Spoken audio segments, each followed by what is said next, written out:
Hello children, good morning. This is Vijaya Balaveer. Welcome to our School at Home program. So children, in the previous class we have studied about what kind of fear was faced by Michael Stone during the event.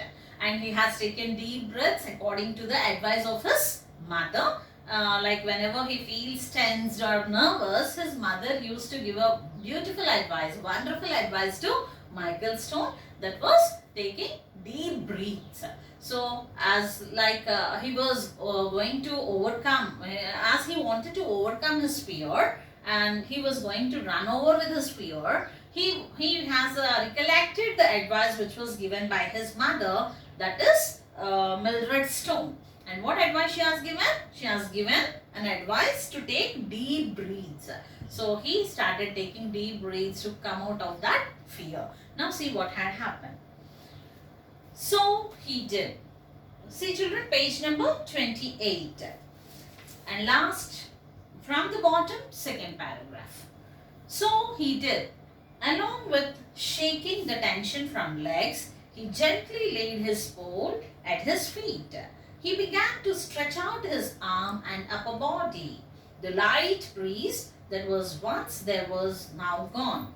He could feel a trickle of cold sweat running down his back. He carefully picked up his pole. He felt his heart pounding. He was sure the crowd did too. The silence was deafening. When he heard the singing of some distant robins in the flight, he knew it was his time to fly. So according to the advice of his mother, he has taken deep breaths and he became normal, and now he was ready to take the jump. So when he became cool, there was the sweat drops were rolling down his cheeks and on the back, and it was tickling him. That means a tickling sensation is creating by this drops of sweat. And now he has taken the pole and he started moving forward to clear his destination. And distant robins were flight. As a big he could feel the trickle of cold sweat running down his back, and he carefully picked up his pole, and with the pole he was walking, and now he understood that it's a time for him to fly in the air. That means to take the jump. And the sound in the around is deafening. That means everybody, audience who were sitting in the stands, they were all silent. It's so deafening, the quietness. It was very, very quiet. And the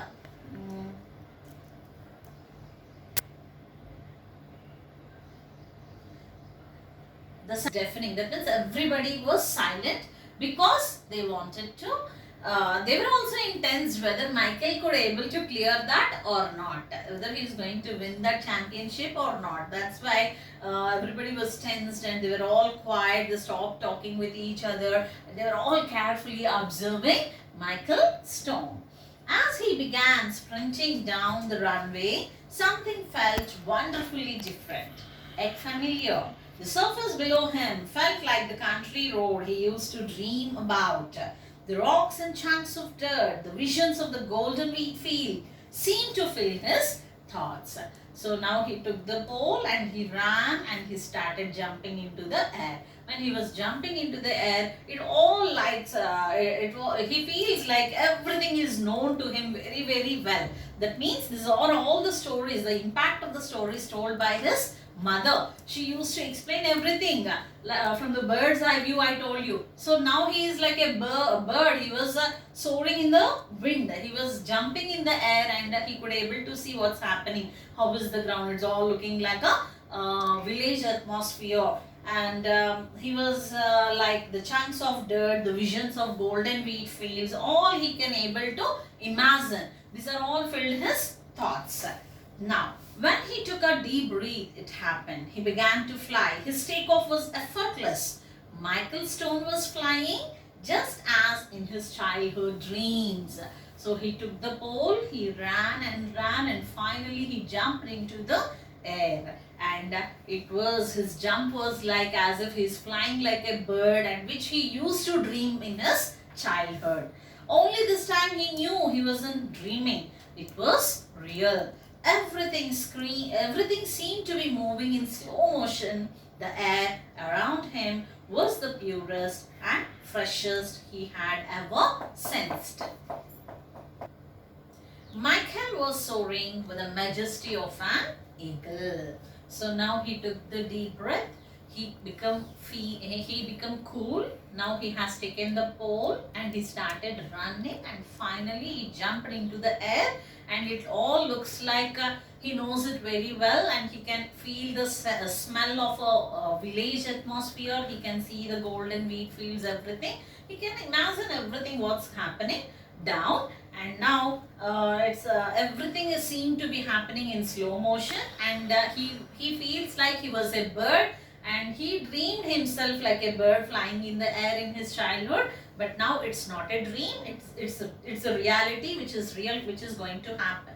It's a real thing which is happening for him now. And now the air around him was the purest. That means he was in the air around 19 inches or 17 inches height.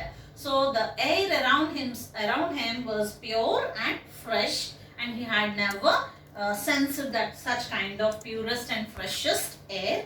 And Michael was soaring with the majesty of an eagle. Now we can see Michael, who was flying in the air like an eagle. A very proud moment for himself.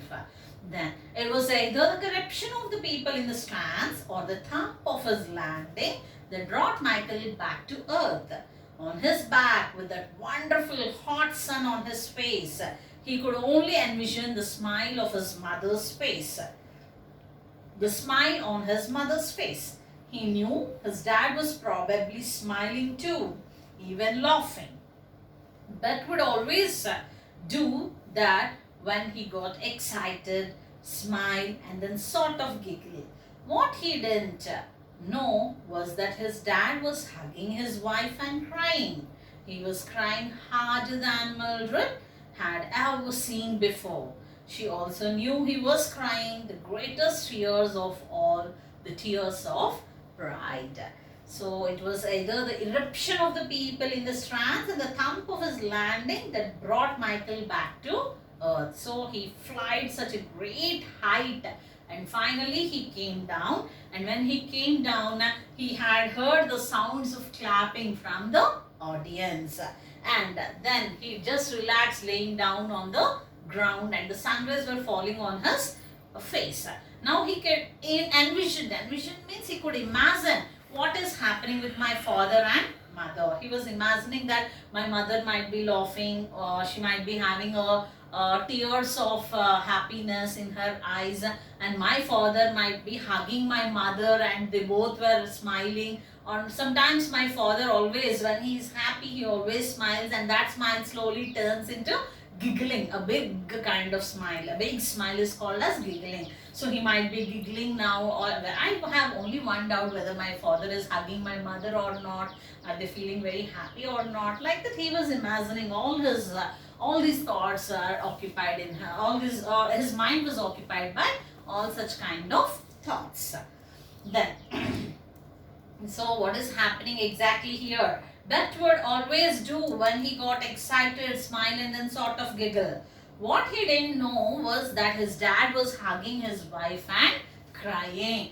So he was imagining that his father and mother were very happy. But what really happened was his father hugged his mother and he was crying like a small boy.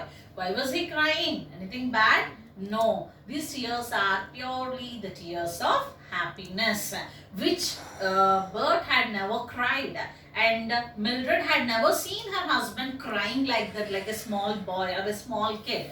And she very much knew that these tears are not because of some sadness or unhappiness. These tears are purely the tears of happiness.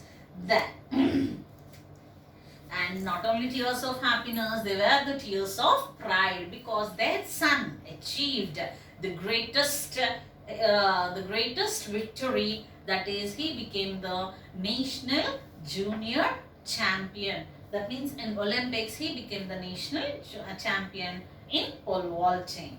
Then Michael was immediately swarmed with people hugging and congratulating him on the greatest accomplishment of his life. He later went on that day to clear 17 feet 6.5 inches a national and international junior Olympics record. So finally he won the record, and what was the height he cleared was 17 feet 6.5 inches. It's not only the national record, it was also an international record.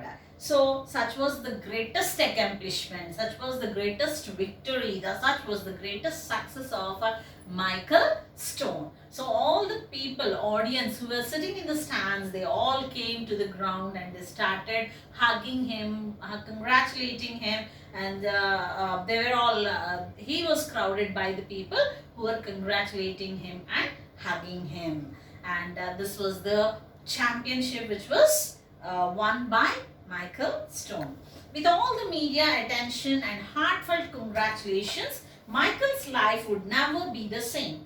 It was not just because he won the National Junior Olympics and set a new world record, and it was not because he had just increased his personal best by 9.5 inches. It was simply because Michael Stone was blind.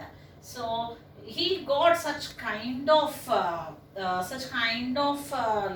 and affection from the people, and they were all congratulating him. Their heartfelt congratulations. These were all just because he did. It is there were so many reasons. The first thing is he might have won the Junior Olympics. That might be the one reason, and the other reason was he had set a new world record. And not only that, he had increased his personal best to 9 inches, 9.5 inches.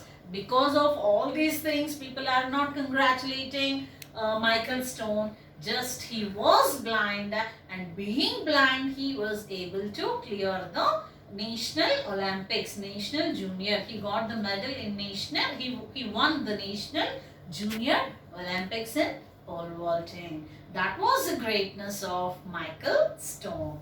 So children, I hope you all understood, and you can find videos of Michael Stone in YouTube. Please watch them for the better understanding of this lesson. Thank you. Have a great day.